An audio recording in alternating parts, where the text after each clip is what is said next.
All right, welcome. Today we are diving deep, and I mean literally deep, to look at a fascinating investigation into how life in the sea is responding to our warming planet. Okay, so let's just jump right in.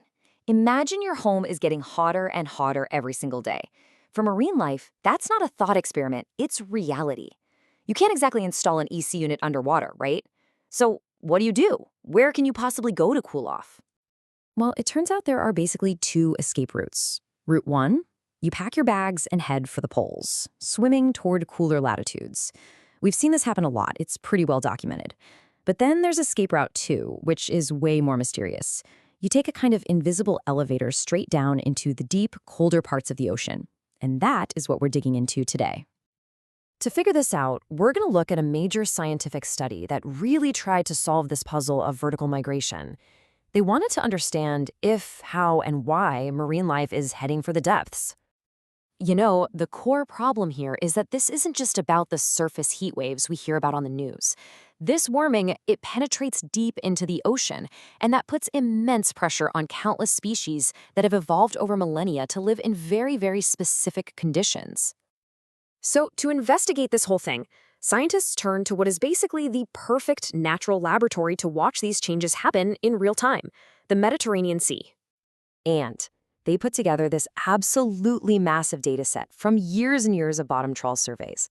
We're talking about the depth ranges of 236 different species: fish, cephalopods like squid and octopus, and crustaceans like crabs and shrimp, the whole shebang. Now, here's what's so cool about this. The Mediterranean has this unique geography where it gets progressively warmer as you travel from west to east.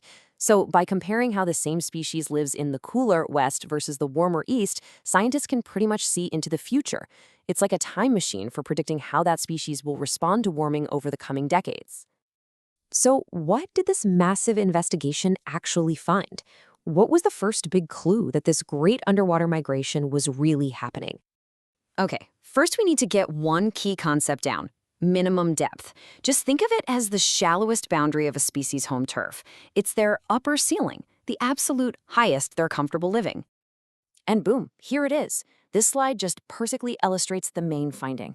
Across the board, as the water gets warmer, species are literally abandoning the shallows. Their upper ceiling is moving down, deeper and deeper into cooler water. They are fleeing the heat. But, and you knew there was a but, it's not as simple as everyone just packing up and moving downstairs. The story gets a whole lot more complicated. Let's get to the twist in this investigation, because it reveals a much, much more complex picture. This was the big surprise, the real head-scratcher. While their shallow boundary, their ceiling, was moving down to escape the heat, their deep boundary, their floor, was unexpectedly moving up. So instead of just expanding their home into the deep, they were actually getting squeezed from both sides. Okay, so this is the crucial point. It's like a 3-step squeeze play. Step 1, the ceiling lowers to get away from the heat.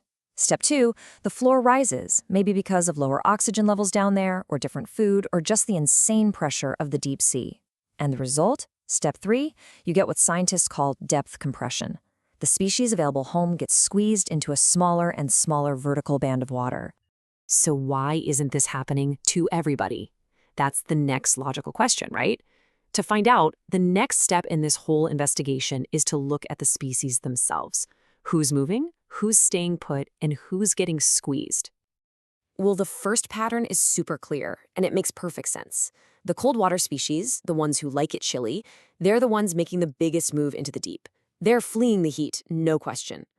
But the warm water species, they're less bothered, so they tend to just stay put. But here's another interesting wrinkle. It turns out that the species that already live in deep water are deepening more than the shallow water species. It kind of seems like the shallow water dwellers are more constrained by stuff like the immense pressure and the lack of light. For them, a trip into the abyss is a much bigger, much riskier deal. We also see this huge divide between the generalists and the specialists.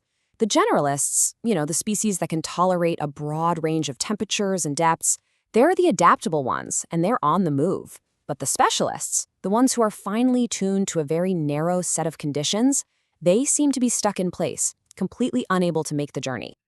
And the response even varies by the type of animal.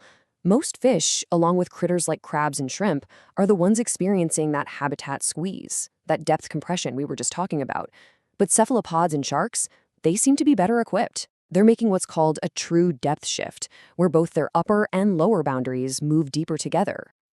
So, what does this all mean? What's the big picture? Well, this isn't just about animals moving from point A to point B. It's about the fundamental rewiring of entire ocean ecosystems. It's creating a completely new underwater world. I mean, we're looking at a future with totally new underwater communities.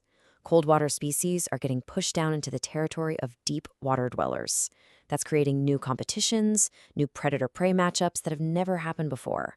And meanwhile, those specialists who can't move are at huge risk, and the vibrant shallow ecosystems, they could be left behind, a lot emptier than they used to be. And as the researchers themselves conclude, this great reshuffling is one of the most profound consequences. The very structure of life in the ocean is being reorganized right under our noses, with effects we are only just beginning to wrap our heads around. Which really leaves us with a final, crucial question. As this silent migration reshapes the deep ocean, creating new and totally unpredictable ecosystems, we have to wonder, what about the vibrant, sunlit world that's being left behind? And what will become of the life that simply cannot make the journey down?